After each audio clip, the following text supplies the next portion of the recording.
Once again, welcome to the Saraswati Group of Education. વિદ્યાર્થી મિત્રો, આપણે ગણિત વિષયમાં ધોરણ 6 ચેપ્ટર નંબર 9 એટલે કે માહિતીનું નિયમન એના વિશે આપણે અભ્યાસ કરી રહ્યા છીએ.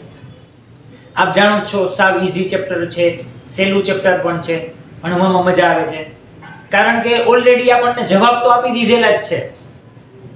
ઇન ધ સેન્સ તમને કોષ્ટક આપી દીધું છે, એમાંથી જ તમારે જવાબ મેળવવાના છે. ખાલી તમારે શું કરવાનું છે, વ્યવસ્થિત મગજ ચલાવીને જોવાનું છે કે આનો જવાબ આમાં ક્યાં આપ્યો છે, જે પ્રશ્ન પૂછ્યા છે એનો જવાબ છે ક્યાં. બાકી બીજું કાંઈ આમાં નવું નથી. ઓકે, હવે બાળકો આપણે આજે પાર્ટ 4 શરૂ કરવાનું છે, એટલે કે સ્વાધ્યાય 9.2 નો દાખલા નંબર 2. લાસ્ટ યાદ કરો, આપણે દાખલા નંબર 1 પાર્ટ 3 માં ભણી ગયા હતા, ઓલો પશુ વાળો દાખલો યાદ આવ્યું? હવે એ પશુના દાખલા પછી આ બીજો દાખલો જે 9.2 નો છેલ્લો દાખલો, એમાં બે જ દાખલા છે. એક દાખલો તો આપણે આગળ ભણી ગયા હતા અને આ બીજો દાખલો. તો આમાં તમને શું કીધું છે તો કે જો રકમ વાંચો, નીચેના કોષ્ટકમાં શાળામાં જુદા જુદા વર્ષમાં વિદ્યાર્થીઓની સંખ્યા દર્શાવેલી છે. કે ભાઈ 1996 નું વર્ષ હતું ત્યારે શાળામાં 400 જણા હતા, 1998 નું વર્ષ હતું તો 535 હતા. બબે વર્ષનો સમયગાળો છે. 2000 માં 472, 2002 માં 600, 2004 માં 623. ઓકે, તો હવે તો કે એના ઉપરથી આપણે એક નિશાની એટલે 100 વિદ્યાર્થીઓ ગણવાનું અને એના ઉપરથી આપણે એનો આલેખ ચિત્ર તૈયાર કરવાનું છે અને એ ચિત્ર તૈયાર થઈ જાય પછી આ પ્રશ્નોના આપણે જવાબ દેવાના છે. ડન? ચાલો હવે આપણે આલેખ તૈયાર કરીએ. સૌપ્રથમ પહેલા આવશે વર્ષ અને પછી આવશે વિદ્યાર્થીઓની સંખ્યા.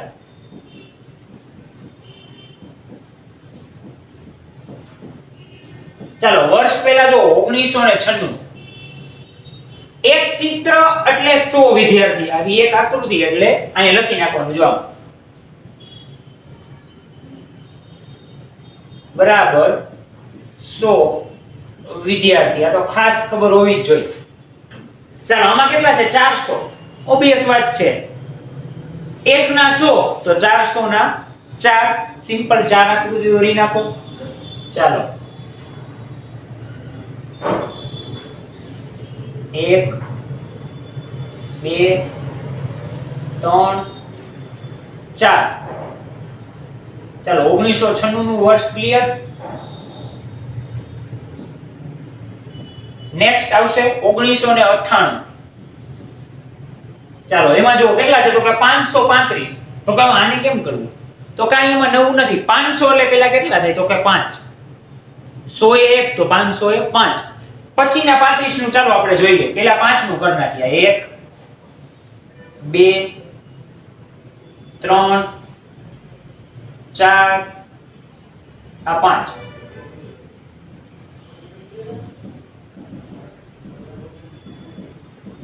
ચાલો હવે તો કે આ 500 નથી, 535 છે. તો શું કરવાનું? તો કે આ બાજુ અડધો ડાગલો દોરી નાખો આમ. એનો મતલબ શું કે હજી આની પાસે માથે કંઈક છે, 535. ચાલો ત્રીજું જો 472. તો 400 નું તો સમજાઈ ગયું. ચાલો 4 છે, પાછળના 72 નું તો એમાં એમ કરવાનું, થોડોક આનાથી વધારે ડાગલું દોરી નાખવાનું. ચાલો જોઈએ. વર્ષ છે 2000 નું, ત્યારે વિદ્યાર્થીની સંખ્યા કેટલી હતી? 472. તો પેલા 400 એ 4 થશે. 1 2 3 4. ચાલો 400 ના 4 થઈ ગયા. હવે 72 છે તો એ પાછા એક્સ્ટ્રા માં એડ કરવા થશે, તો જે એક ડાગલો અડધો દોરવો પચાવશે. ચાલો દોરી નાખીએ. ઈ થોડો આના કરતા વધુ કા તો કે આ જો બાળકો 535 જ હતા એટલે 5 ની માથે અડધું. આ 472 છે, 500 પૂરા થતામાં થોડાક જ ઘટે છે, 28 જેવા છે. ઓકે, એટલે થોડોક દાખલો આના કરતા વધારે દોરવો પડે. ચાલો 2000 ની સાલ પૂરી. હવે 2002 માં આવી જાવ તો કે એમાં રાઈટ 600 છે. તો ફીટ 6 ડાગલા થશે. થાય? ચાલો 2002 1 એ 100 તો 600 ના 6. ચાલો 6 દોરી નાખીએ. 1 2 3 4 5 અને આ 6.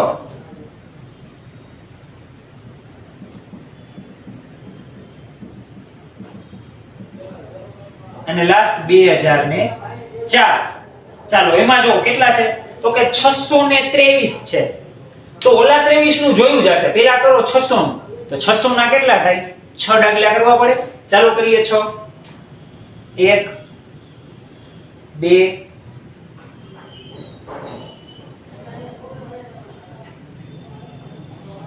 3 4 5 6.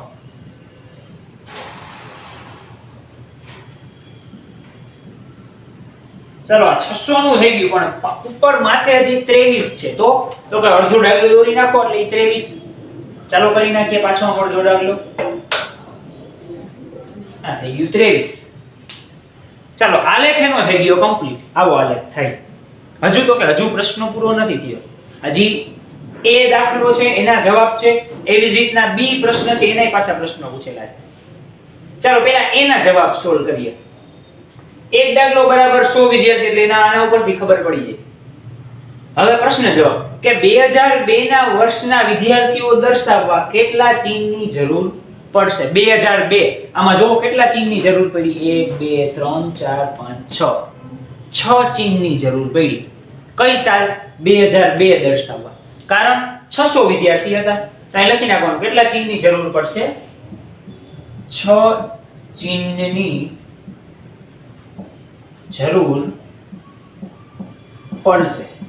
ચાલો બી જો 1998. હવે જો આ ખાસ સમજવા જેવો છે. 1998 ના વર્ષના વિદ્યાર્થીઓ દર્શાવવા કેટલા ચિહ્નની જરૂર પડે? 98 જો તો કે હવે આવો લખવું કેમ? આ તો દાખલો આવો છે તો એમાં કાંઈ નહીં. 5 પૂર્ણ ચિહ્ન અને 1 અપૂર્ણ ચિહ્ન એમ લખી નાખવાનું. કાં તો કે જો છઠ્ઠું અડધું છે ને એ પૂરેપૂરું ચિહ્ન આપણે દર્શાવ્યું નથી. કાં તો કે 1998 માં 535 વિદ્યાર્થી હતા તો એ 35 ને દર્શાવવા આપણે ચિહ્ન કેવું કર્યું હતું? અડધું. તો અહીં લખવું પડે 5 ચિહ્ન પૂરા અને 1 અપૂર્ણ ચિહ્નની જરૂર પડે. પૂરું.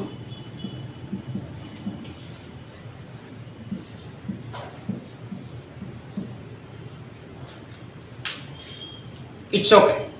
ડન. ચાલો પહેલા આ એ મેઈન પ્રશ્ન છે એની અંદર 2 એ બી પ્રશ્ન આપેલા છે એ નોટ ડાઉન કરી લ્યો. સાથે સાથે આ વ્યવસ્થિત આ ગ્રાફ આપો તમારી બુકમાં દોરી લ્યો. પછી હજુ આ દાખલાનો બી દાખલો બાકી છે એ આપણે પછી સોલ્વ કરીએ. પરંતુ પહેલા એના જવાબને આ બધું ગ્રાફ આખો દોરી લ્યો.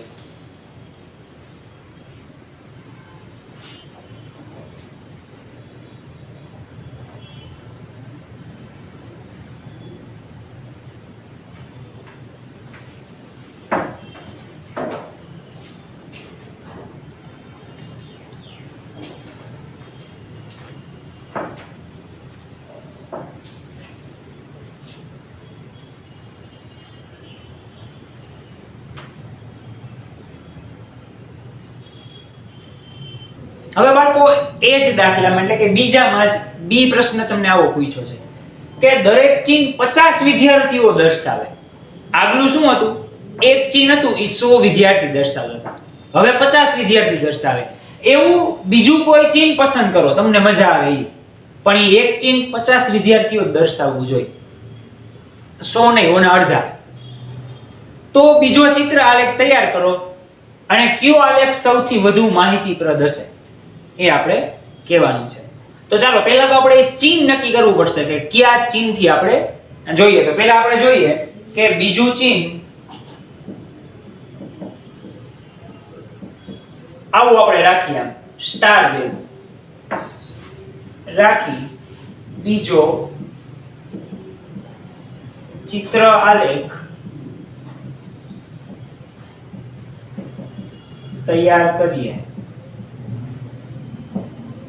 ઓકે, ચાલો પહેલા વર્ષ આવશે એઝ યુઅલ નો, પછી આવશે વિદ્યાર્થીની, અહીં આવશે વર્ષ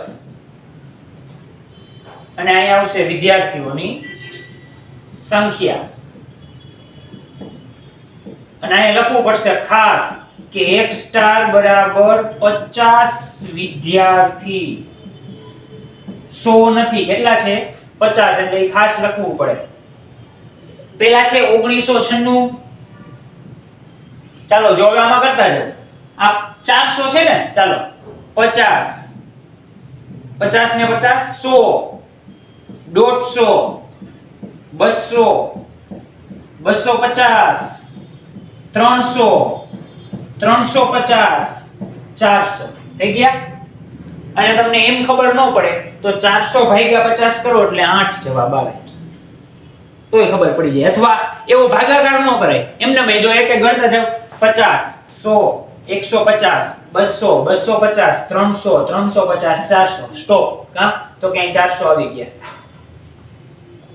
એમ પણ ચાલે, ભાગાકાર કરવામાં તમારો સમય ન જાય. ચાલો હવે તો કે 535 1998 માં. ચાલો કરીએ ગણતરી. 50 100 150 200 250 300 350 400 450 500. હવે 500 થઈ ગયા. ચાલો હવે તો કે માથે હજી 35 છે. આખું કરી તો 50 ગણાય છે. આ 50 નથી, 35 જ છે. તો શું કરવું? તો કે આપણે કરતા એમ જૂની રીત પ્રમાણે અડધી આકૃતિ દોરી નાખો. ચાલો અડધી દોરી નાખી, કોણ ના પાડશે આપણને? ચાલો આ અડધી આકૃતિ કરી નાખી. આગળ જો વર્ષ 2000.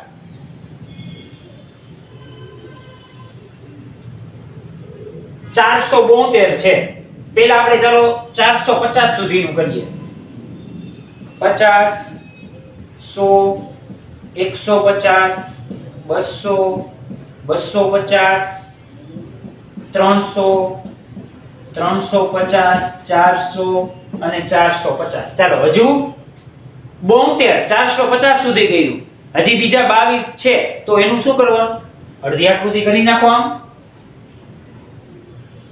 ચાલો આ પણ ડન. કાઈ નથી આમાં બીજું. આગળ જો 2002, તો કે એમાં 600 છે. તો ચાલો કાઈ વાંધો નહીં, આપણે 600 સુધી દોરીશું. 2 દોરી એટલે 100 200 300 400 500 600. થઈ ગયા 600. 2004 જોઈએ આપણે. એમાં કેટલા છે જો? તો કે 623. તો પહેલા 600 તો દોરવા જ પડશે. ચાલો 600 દોરીએ. 2 દોરું એટલે 100 થાય. 50 ને 50 100 200 300 400 500 અને 600. હજુ 23 છે બાળકો, તો અડધી આકૃતિ કરી નાખો. ચાલો કરી નાખીએ. આ 623. ચાલો આપણે આ જ ડેટા બીજી આકૃતિથી દોર્યો. ઓલો એ હતો એક આકૃતિ ચિહ્ન બરાબર 100 વિદ્યાર્થી, આ ચિહ્ન બરાબર 50 વિદ્યાર્થી. હવે આમાં તમને બીજો પ્રશ્ન એ પૂછ્યો છે કે કયો ચિત્ર આલેખ વધુ માહિતીપ્રદ હશે? તો આમાં જો ખબર પડી જાય, બી માં વધારે ખબર પડે, કારણ કે 50 છે ને ઓછા વિદ્યાર્થી દીઠ આપ્યું એટલે થોડુંક જોવું ગમે. બરાબર? એટલે આ પાછળની આકૃતિ ઉપરથી ખબર પડે, આના ઉપરથી.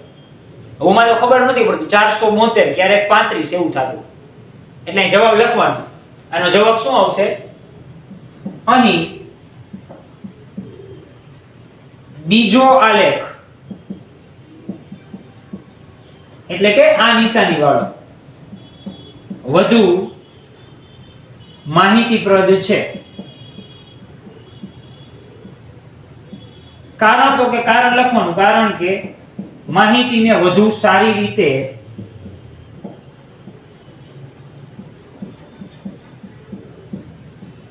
સમજી શકાય છે, એવું કારણ લખી નાખવાનું. ડન. ચાલો, અહીંયા આપણો બીજો પ્રશ્ન પૂરો થયો અને સાથે સાથે સ્વાધ્યાય 9.2 પણ અહીંયા આપણું પૂરું. ડન. ચાલો, હજી એનું એનો બી છે એટલે તમારે આવી રકમ પાછી લખવાની નથી. આ ઉપર તમે લખેલી એની જ રકમ છે જો, બરાબર. પણ અહીંયા બી કરીને આ પ્રશ્ન લખીને એના જવાબ પાછો બીજી આકૃતિથી કીધું હતું ને આપણને કે ઓલું ચિહ્ન નહીં પહેલા લીધું હતું, બીજું ચિહ્ન લ્યો ગમે તો, કે આપણે આવું લીધું મનપસંદ તમારું મનપસંદ કોઈ પણ ચિહ્ન લઈ શકો અને એમાં એક ચિહ્ન બરાબર 50 વિદ્યાર્થી લેવાના હતા. ક્લિયર? ચાલો, આ પણ તમારી બુકમાં એક વખત નોટ ડાઉન કરી લ્યો.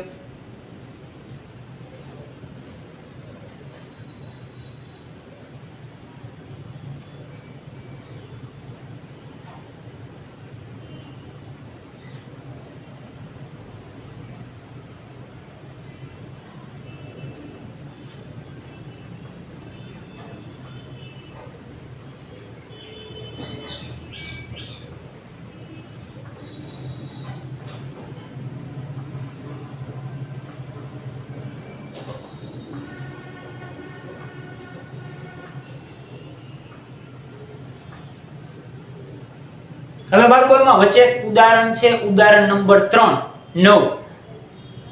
ઉદાહરણ નંબર 9 તો એ તમારે જાતે સોલ્વ કરવાનું છે. ઓકે, આ દાખલો જોશો એટલે આવડી જશે. ચાલો, હવે આપણે શરૂઆત કરવાની છે સ્વાધ્યાય 9.3. 9.2 ના બે દાખલા આપણે કમ્પ્લીટ કરી ગયા, બરાબર. હવે 9.3 નો પેલો દાખલો, આ સાવ સહેલામાં સહેલું, સાવ નાનામાં નાનું સ્વાધ્યાય, આમાં કાંઈ નથી. જો પેલો દાખલો શું છે, 1998 થી 2002 દરમિયાન, એટલે કે 5 વર્ષ થયા, 98, 99, 2000, 2001 ને 2002, 5 વર્ષ થયા. આ 5 વર્ષ દરમિયાન સરકારે ખરીદેલ ઘઉંનો જથ્થો દર્શાવતો આલેખ તમને આપેલો છે. જો ઘઉં કેમાં છે તો કે 1000 ટનમાં, 1998 તો કે 15000 ટન, 1999 માં 25000 ટન ખેડૂત પાસેથી ઘઉં ખરીદી ને એ. હવે એનો આલેખ તમને આપેલો છે. આ આલેખ ઉપરથી આપણે પ્રશ્નના જવાબ દેવાના છે. આમાં મેં તમને કીધું એમ જોઈને જવાબ દેવાના છે, બીજું આમાં કાંઈ નથી. ઓકે, ચાલો પહેલો પ્રશ્ન વાંચો. શું છે? ઘઉંનું ઉત્પાદન સૌથી વધુ, ઘઉં, પહેલો પ્રશ્ન શું છે? ઘઉંનું ઉત્પાદન સૌથી વધુ હતું ક્યાં? અહીંયા ઉપર લખ્યું છે ક્યાં, કયા વર્ષમાં ઘઉંનું ઉત્પાદન સૌથી વધુ હતું. તો તમે આમાં લીટો જોવો છો, સૌથી લાંબો લીટો કોનો છે? 2002. કેટલા? તો કે 30000 ટન. તો જવાબ શું આવશે? વર્ષ 2002. કયા વર્ષમાં ઘઉંનું ઉત્પાદન સૌથી ઓછું? જો લીટો 1998 માં કેટલા? તો કે 15 ની સામે છે ઓછા છે 15000 ટન. તો કે વર્ષ 1998. પૂરું લ્યો, આમાં કાંઈ નવું હતું? આ બધી તો રકમ આપેલી છે, આવડે? સાવ બસ આટલી જ વસ્તુ કરવાની હતી. પેલો પ્રશ્ન તમને શું પૂછ્યો? વાંચો જો, કે કયા વર્ષમાં ઉત્પાદન સૌથી વધુ હતું? તો કે એ આપણે અહીંથી જોઈન કરી નાખ્યું, આલેખ ઉપરથી ખબર પડી જાય, અને ઓછુંય ખબર પડી જાય. નાનો હોય ઈ સૌથી ઓછું ઉત્પાદન, વધુ હોય સૌથી વધુ ઉત્પાદન, મોટો લીટો આલેખ હોય. આ શું છે? તો કે આ લંબ આલેખ છે, આવી રીતના લંબથી છે. ઓલા યાદ કરો, ચિહ્ન દોરતા, આપણે ચિત્ર દોરતા, એટલે એ ચિત્ર આલેખ હતા. આ શું છે? લંબ આલેખ છે. આપણે ઇન્ટ્રોડક્શન નો પહેલો લેક્ચર યાદ કરો, ત્યારે જ મેં તમને કીધું હતું પાર્ટ 1 માં. આમાં આપણે બે આલેખ જોવાના છે. તેમાં ચિત્ર આલેખ જોઈ ગયા, કાંઈ નવું નહોતું. આ તો એના કરતાંય સહેલું છે. આલેખ આમાં બનાવવો તો નથી પડતો, ડાયરેક્ટ બનાવેલો જ આપે છે, અને બનાવવાનું થાય તો એમાં કાંઈ નવું નથી. હવે તો તમને આવડતો જ હોય. ઓકે, તો આના જેવા જ બાળકો પ્રશ્ન નંબર 2 અને 3 જે 9.3 ના છે, બરાબર, એ પ્રશ્નના જવાબ તમારે આલેખ ઉપરથી જાતે લખવાના છે. આવડી જાય, સાવ સહેલા છે, આની જેમ જ. ઓકે, ચાલો પહેલા 9.3 નો આ જે પેલો છે એ તમારી બુકમાં નોટ ડાઉન કરી લો. વ્યવસ્થિત આલેખ બધું દોરવાનું જ છે. ઓકે, એ રકમ જ છે એક પ્રકારની.